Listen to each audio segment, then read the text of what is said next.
In today's video, I'm going to be sharing my top 3 current leaked Thomas & Friends Motorised 2-packs for the 2026 Thomas & Friends reboot. I hope you enjoy, and feel free to share your opinions in the comments below. Taking the bronze medal in 3rd place is Devious Diesel. Let's start with the positives. His face looks absolutely fantastic. I love how he has that devious look on it. The same goes for the Troublesome Truck's face. It helps give off that bully and villain-like feel and persona. His design doesn't look lazy. Diesel is a pretty hard character to mess up in terms of design because he is pretty simple. I'm also a fan of the push button to activate the motor inside the toy.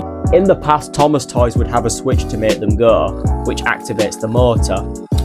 That button on the upcoming merchandise is a substitution for this. Now, as much as I don't have issues with the middle wheel on the Thomas toys being a smaller one, as most of the time it's just a dummy one anyways, but from the upcoming merchandise, it seems that these toys are going to have movable wheels in the middle. They're not going to be dummy wheels. You can actually use them and they can actually turn around. I personally prefer that. It gives them more of a purpose instead of just being the dummy wheel that's there for decoration. Now we move on to the negatives. The size of the truck, it's too small. It needs to be a bit longer.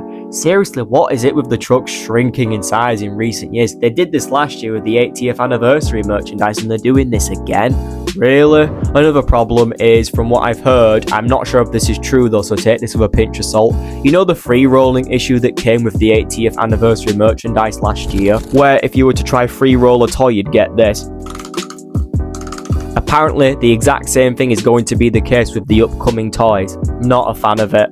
Now kids are going to be at risk of breaking their toys if they don't have battery but they want to play with their toy by just free rolling with it. Great going there, Mattel. So in conclusion then, a great looking 2-pack toy. Diesel is a pretty hard character to mess up, so if in terms of the detail there were lazy parts about it, I would have been absolutely baffled. A very appealing toy. Taking the silver medal in 2nd place is Thomas the Tank Engine. For the positives, I like the rivets and hand railings. As I mentioned in my previous video, I have no problem with Mattel bringing them back. It's a nice bit of detail. His paintwork looks really nice. Now, I'm not sure if his number 1 is the bigger size like how it is on the released clip, or if it just may not look as big due to the size of the toy. I'm not 100% sure what it is. I like how the truck that comes with Thomas is the same colour as him. That's pretty neat. And in regards to the middle wheel being able to be used, same story here. I'm a fan of that. Now, this area above the wheel arch, I have no problem with it not being an open area, as dust can build up in the area and having it closed off prevents that from happening. However, at the same time, even if it did have an open area, I wouldn't mind, as it increases attention to detail, which is why I like how it goes inward slightly. They actually did this last year with the 80th anniversary Thomas as well. Notice how it goes inward slightly until it's then blocked off. Speaking of blocked off open areas, everything I said about this area, the same thing applies to the cab. Thomas also contains the push button. Very cool. Now onto the negatives. That face is terrible. I already made my thoughts on Thomas's face clear in the previous video, and it stands for the toy as well. I had a bit of hopes when looking at the toys, thinking, oh, the face might be a bit slightly different, it might be more appealing for the toy. Nope. Lack of paint in the buffer area. This includes the lamp, the bits above the buffers, which is meant to be painted white. Lazy. I'm pretty sure that the cab windows next to the whistle is just a sticker. What I don't like about this is that they've gone to the extent of carving the whistle, but not the front windows, not to mention the fact that the whistle isn't even painted. What's the point of going to the extent of carving the whistle but then not carving the cab windows next to them? Might as well have either carved them both or made stickers of them both.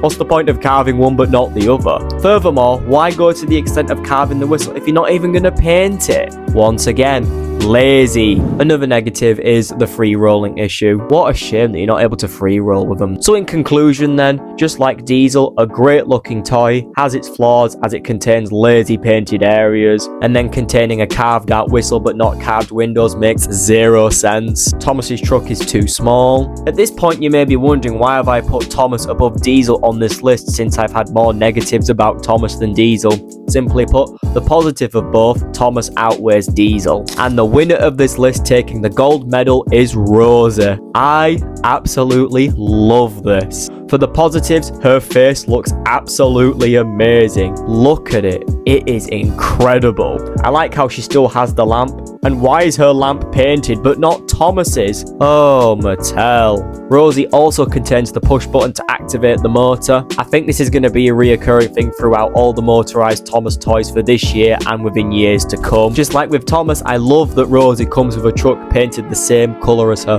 The troublesome truck that comes with Rosie also has a bully and villain-like face, just like the one that comes with Diesel. And the cool thing about this though is that it isn't lazy. The faces may look similar, but there is differences if you look very closely. Closed off areas such as the cab, I'm completely content with it. The attention to detail on her is incredible. Except the negatives, the buffer area isn't painted once again. Lazy. What is it with the Thomas toys? Even before when Mattel came in, what was it with the toys having the buffer areas not fully painted but then only painted on special occasions? Why? The truck once again is too small. And let's not forget that there is a case where once again there is stickers for cab windows but have gone to the extent of carving whistle. Mattel, seriously? What is the point of doing one but not the other? And then the free rolling issue, same story here. So then, my conclusion for the winner of this list, Rosie the Red Engine, if that's even her name now. Another great toy. The face she has slaps. I'm not sure how different her face would look like if we see her in episodes though. It likely will be different. I'm just hoping it suits her. Because I tell you what though, the majority of these faces in this reboot is going to take some getting used to. That's if I ever do get used to them. So there you have it then guys, that is my top 3 current leaked 2 packs for the Thomas and Friends 2026 reboot. Feel free to let me know your opinions of your rankings in the comments below. I'd love to hear. Thanks for watching and I'll see you later. Hello, it's me again. I forgot to talk about the magnets throughout the video for the characters. Oops. So here are my thoughts. I think the idea of using magnets to couple up the trains and the rolling stock together is a decent idea. I don't know if I'd prefer it over what came before, you know, these, but I'd be interested to see how it works. I don't know how strong it'd be, you know, like how many pieces of rolling stock the toy trains would be able to pull. Would it be weaker? Would it be stronger? I don't know. But I'm interested to see how it plays out. The topic of the magnets definitely goes in the positive category of each character. Anyways, now we're going to officially end the video.